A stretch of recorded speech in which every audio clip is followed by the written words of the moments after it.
Ang motibo dyan is perpetuation in power. So lahat ng threat sa power mo, sisirain mo talaga. It's very obvious. Sa lahat ng naririnig mo, nakikita mo na ginagawa, ang motibo dyan is ayaw ko na bumaba sa akin na ito forever. Kaya sirain ko kayo lahat.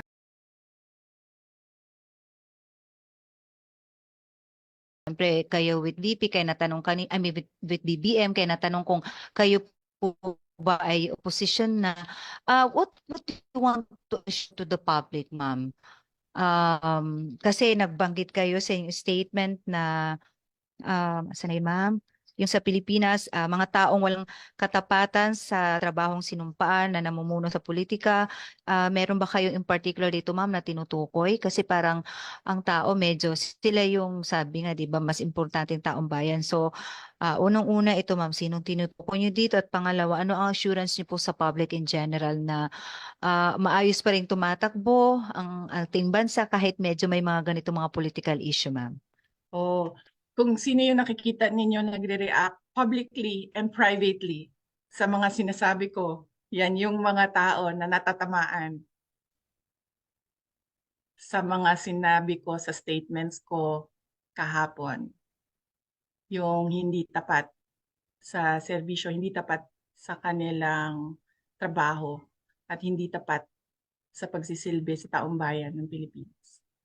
Kung meron kayo naririnig na nagre-react privately, nag-off the record, or yung meron kayo nababasa dahil nagpapa-interview, tinatamaan yan sila kaya nagre-react. Ma'am, maayong hapon. Last na lang, Jude, ma'am. Oh. Si MJ sa SMNI. Ma'am, meron pong mga manifesto ang retired PMAers, mga retired generals. Sinisingil po nilang administration sa sablay na sistema sa anti-flooding at meron silang panawagan kontra corruption. Sinabi nila ma'am na dapat na daw magdeklara ng war against corruption sa Pilipinas bilang Vice President at malapit po sa mga taga-AFP at malaki ang paggalang nila sa iyo ma'am. Ano pong masasabi niyo? Totoo yan. Totoo talaga yan, 'di ba? Kahit si Senator Amy Marcos, meron na siyang interview kung saan sinabi niya na naglalagay ang mga congressman at sinabi pa niya, 'di ba, meron siyang kwento na nangyari talaga na conversation sa kanila nangyari sa kanila noong congressman na mayroong corruption sa flood control projects. In fact, isa yan sa mga rason kung bakit ako nag-resign. Pero hindi sa DPWH, ang sa Department of Education. Meron akong protesta sa ginawa sa budget sa Department of Education. Sinubukan ko na ayusin siya last year, pero parang walang narinig. Sinubukan ko na ayusin siya pagdating namin sa Senate.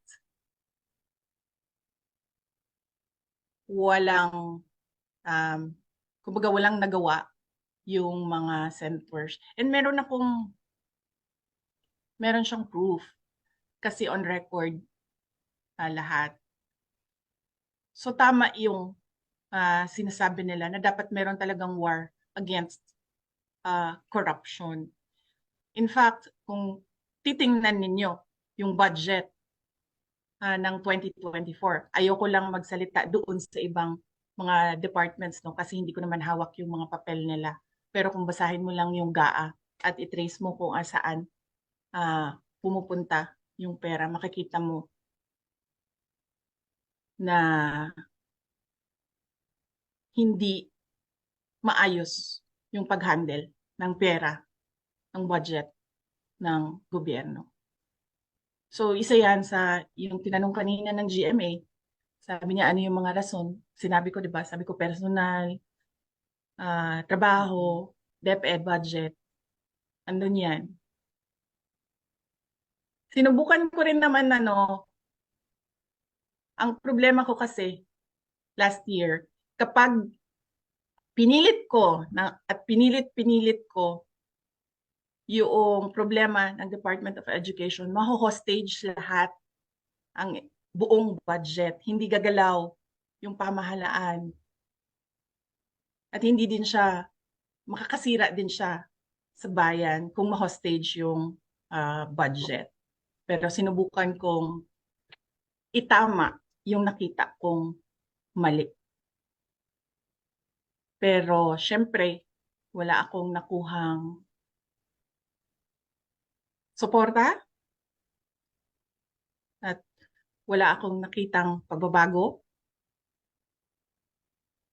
Kaya sabi ko, hindi siya mauulit sa akin sa budget ng 2025. Hindi ko na kaya na ako pa rin yung hawak ng Department of Education budget and uulitin lang yung ginawa dati. Ma'am, mensahe ninyo sa mga PMAers na Ma- i-gain po ng signature campaign. Fight against corruption, panawagan nila, ma'am. Yes, oo. At hindi lang yan, kung pwede dagdagan natin. Fight against terrorism, fight against criminality. Fight against illegal drugs. Mayor, tuloy Vice President, another question po, parang follow-up dun sa sinabi nung sa survey na din ng GMA. Ma'am, kasi malapit na yung midterm election. Tinanggal ang leader kami sa SMNI na sumuport sa inyo, Uniteam. Alam mo naman ma'am, pag sumuporta si Pastor Apollo Sikibuloy at ang SMNI, bigay kung bigay talaga kami ma'am, 'di ba? Pag nakita talaga ni Pastor na ito talagang pwede mo bigyan ng kumpiyansa na hindi talaga na we're in good hands. All out talaga kami, Vice President. Ngayon ma'am, meron kaming freeze orders sa mga accounts ng KOJC, ng SMNI, aside pa sa, 'di ba, ginurgur ang franchise namin, and talagang ginawa nila ito few months before filing of the COC, and then punta na tayo sa campaign period, and then kina-question nyo nga yung ginawang survey ma'am, 'di ba? Na ngayon lang kayo nakakita ng survey na tinatanong kung pro Duterte ka or pro Aquino ka or pro BBM ka. Ma'am, why are they so obsessed in destroying us na I'm confident to say this, pinaniniwalaan tayo kapag kinakampanya natin ng isang tao na talagang sa tingin ng tao, kada kapag ito ay in-endorse si pastor ng SMNI, eh, sana hindi na sila mabudol, ma'am. I mean, talagang ipapanalo talaga, ma'am ba, kumbaga, if they're destroying you, ma'am, because they think your endorsement could also mean pwede silang manalo. And they don't want whoever is na i-endorse yung manalo po. And they're using this survey po and destroy yung mga pwedeng allies ninyo na makatulong sa mga tatakbo at kalaban ng administrasyon. O ang motive dyan is very simple. Mababasa mo naman kaagad eh. Ang motibo dyan is perpetuation in power.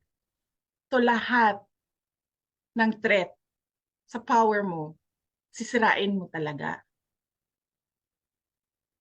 It's very obvious.